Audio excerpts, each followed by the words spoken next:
Assalamualaikum warahmatullahi wabarakatuh. Perkenalkan, nama saya Bariatur Rosida Kustina dari kelas PGMIEA dengan NIM 220103110030. Di sini saya ingin memberitahukan bahwa saya sudah melakukan observasi di SDN 2 Tegalsari dan juga mendapatkan video pernyataan bahwa di sana menggunakan bahan ajar apa dan juga menggunakan metode apa. Jadi di sini saya ingin mempraktekkan gimana cara pengajaran dengan metode tanya jawab dan bahan ajar yang telah saya berikan. Terima kasih.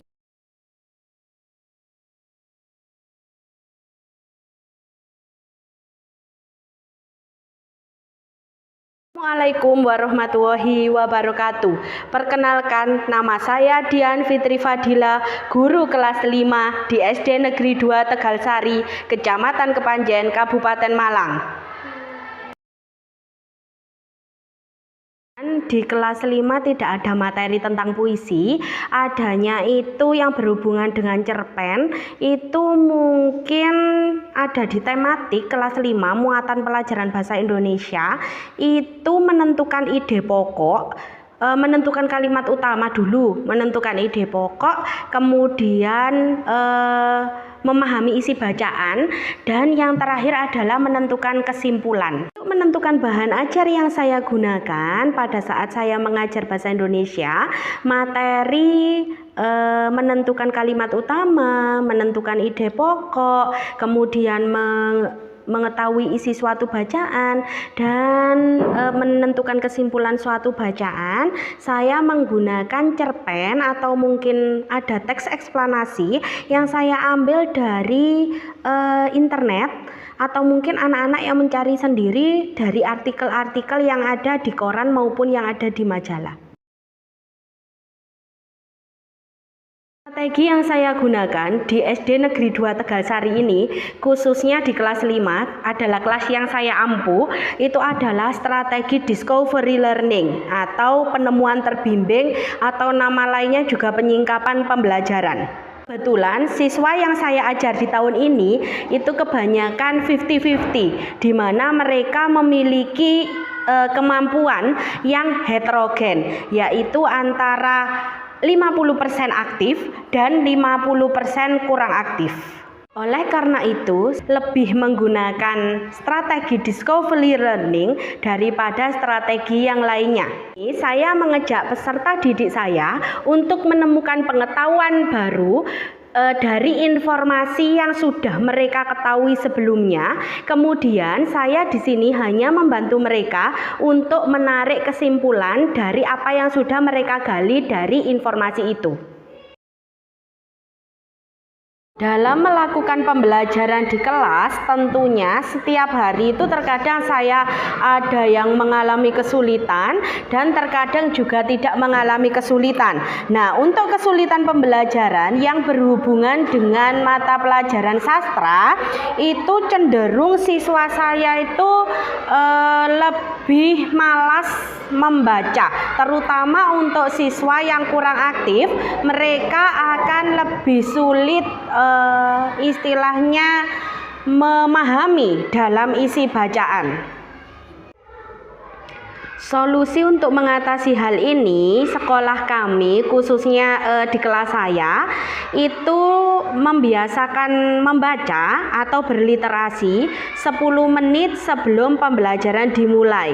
Membaca apapun itu, entah itu sastra, entah itu majalah, entah itu koran, dan lain sebagainya. Pokoknya yang berhubungan dengan membaca. Nah, hal ini diharapkan untuk mengasah kemampuan siswa agar siswa lebih dapat berpikir kreatif, kritis, dan inovatif, serta dapat menambah pengetahuan siswa.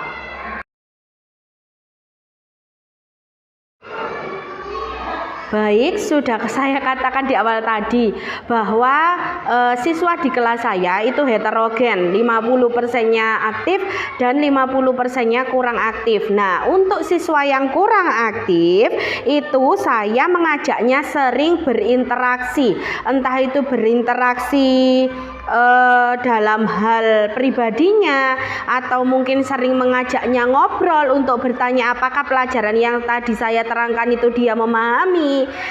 Memang tentunya kita harus lebih, khususnya saya ya, saya itu lebih harus energik untuk mengajak siswa yang seperti itu. Jadi tidak hanya menanyakan tentang pelajaran saja, saya harus lebih mendekati, menanyakan lebih ke bagaimana dia belajar di rumah, apakah dia bertemannya di rumah itu sering sama temannya untuk belajar dan lain sebagainya. Mungkin seperti itu ya. Ayo, assalamualaikum warahmatullahi wabarakatuh. Waalaikumsalam warahmatullahi wabarakatuh. Ayo, adik-adik, gimana kabarnya hari ini? Alhamdulillah, luar biasa, tetap semangat, Allahu Akbar. Iya. Jadi sebelum pembelajaran dimulai, kita harus melakukan apa? Ayo, coba tebak. Sebelum berdoa dimulai, kita akan menyanyikan lagu. Ditirukan ya.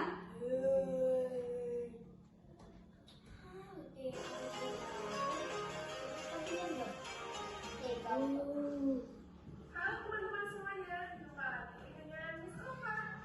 Hari ini Miss Nova akan mengadakan lagu satu jari kananku, satu jari kiriku. Menemani ibu Anda. Ikutin ya. Satu jari kananku, satu jari kiriku, gabung menjadi dua jembatan panjang. Dua jari kananku, dua jari kiriku, gabung menjadi empat. Ku buat kamera cekrek. Tiga jari kananku, tiga jari kiriku, gabung menjadi enam. Ku buat menara tinggi. Empat jari kananku, empat jari kiriku, gabung menjadi delapan. Ku buat kelinci lompat. Lima jari kananku, lima jari kiriku, gabung menjadi 10. Tuh, angkat tanganku. Mari kita berdoa. Ayo, siapa yang mau memimpin doa hari ini? Oki. Ayo dipimpin Mas Oki. Berdoa di depan. Nanti ayo.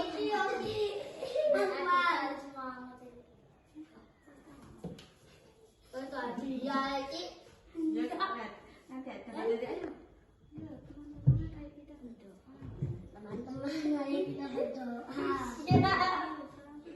Al-Fatihah. A'udzubillahi minasyaitonirrajim. Bismillahirrahmanirrahim. Alhamdulillahi rabbil alamin. Ar-Rahmanir-Rahim. Maliki yaumiddin. Iyyaka na'budu wa iyyaka nasta'in. Ihdinas siratal mustaqim. Siratal ladzina an'amta 'alaihim ghairil maghdubi 'alaihim waladdallin. Amin. Sudah duduk. Siapa yang bisa satu lagu nasional? Lagu nasional apa yang biasanya sering dinyanyikan?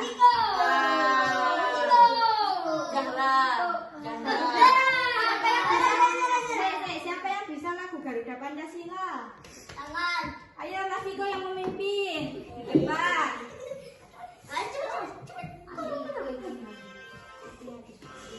Dengarkan semuanya.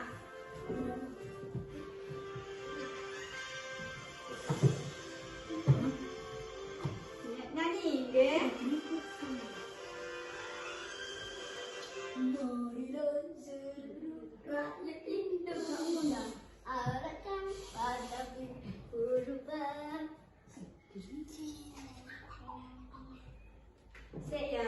sebentar.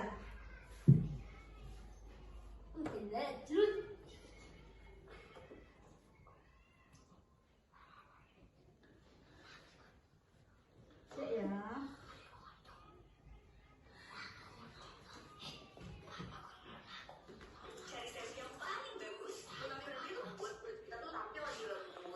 Ayo adik-adik, ini masih kau yang maju, masih kau.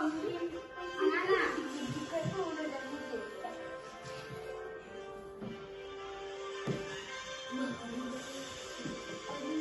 Dibaca di sini.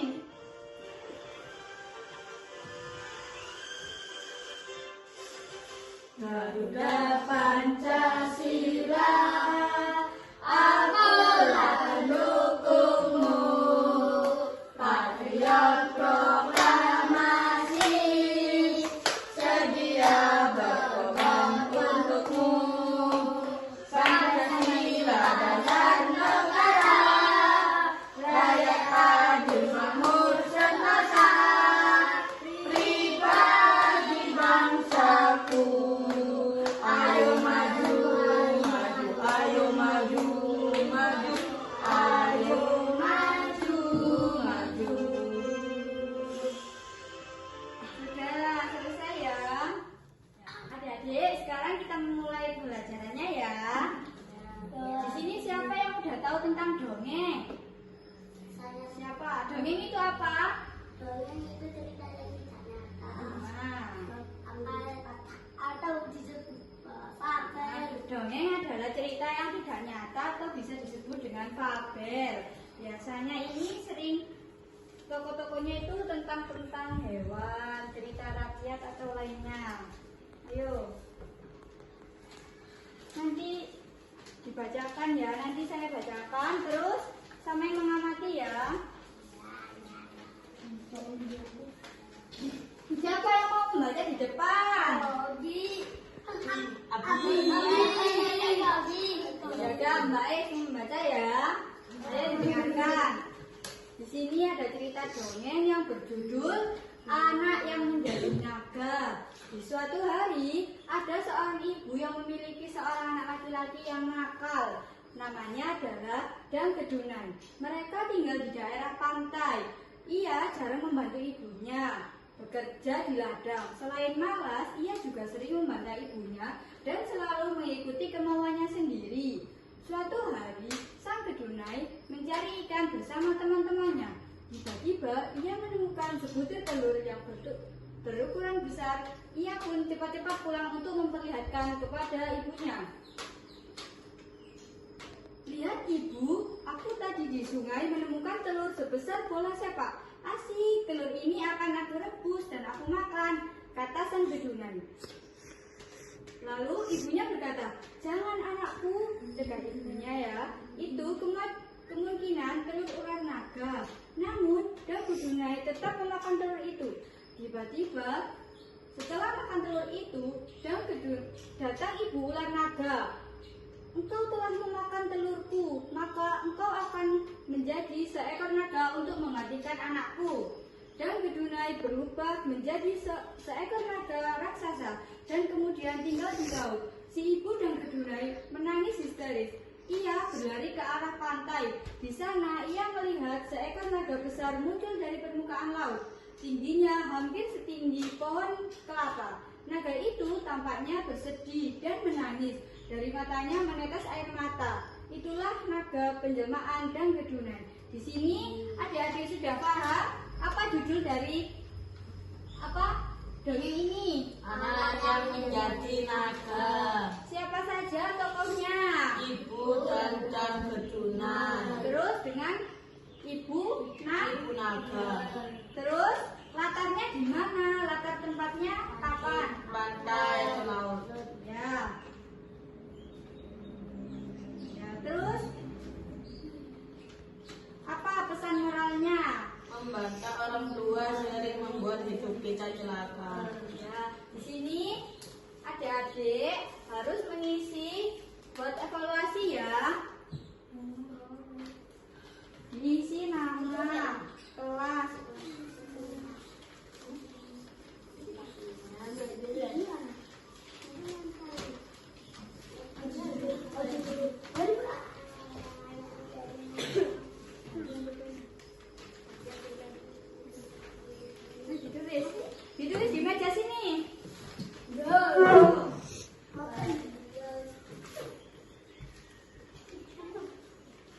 diberi waktu 5 menit.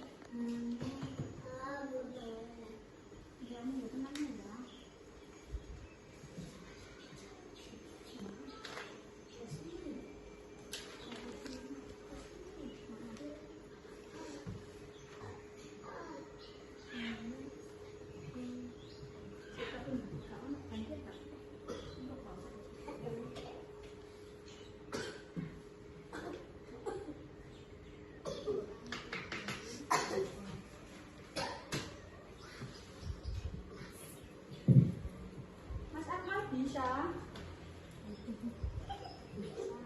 Bisa.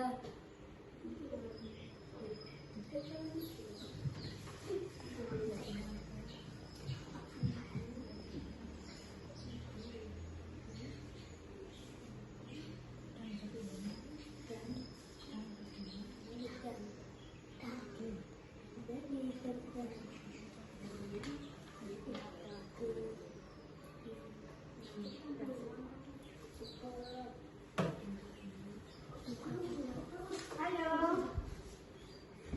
Diberi waktu 5 menit saja, nggih.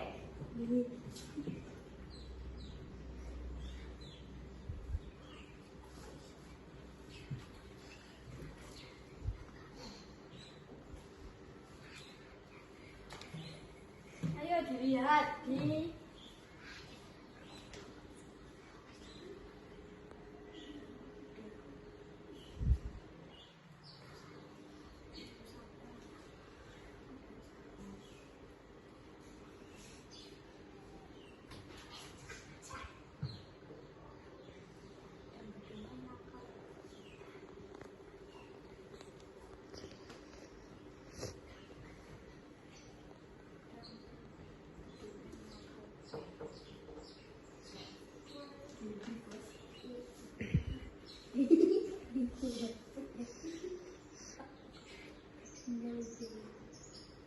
mana yang nggak bisa?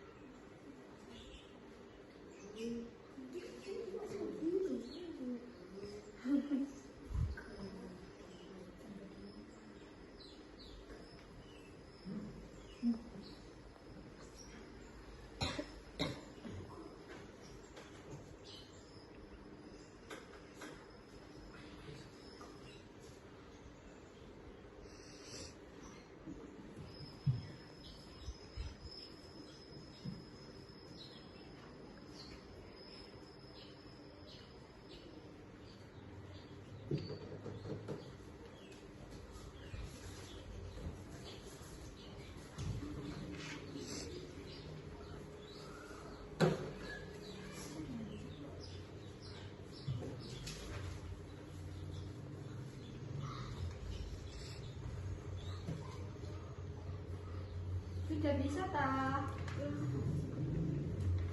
Tempatnya gimana dah?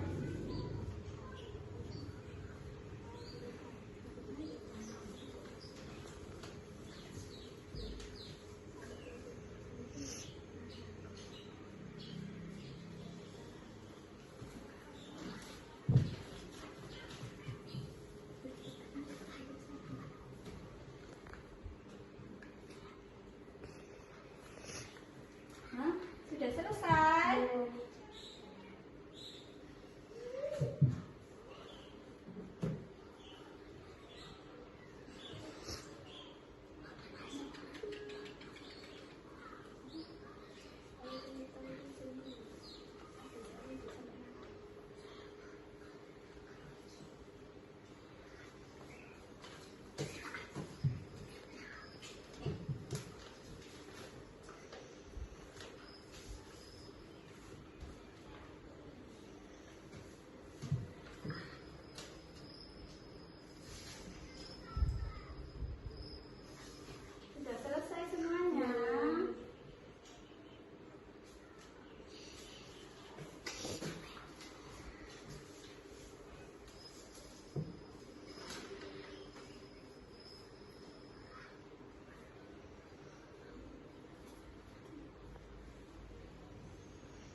berdoa ya.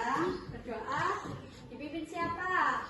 Masih Abi. Abi, Mas Abi, memimpin doa.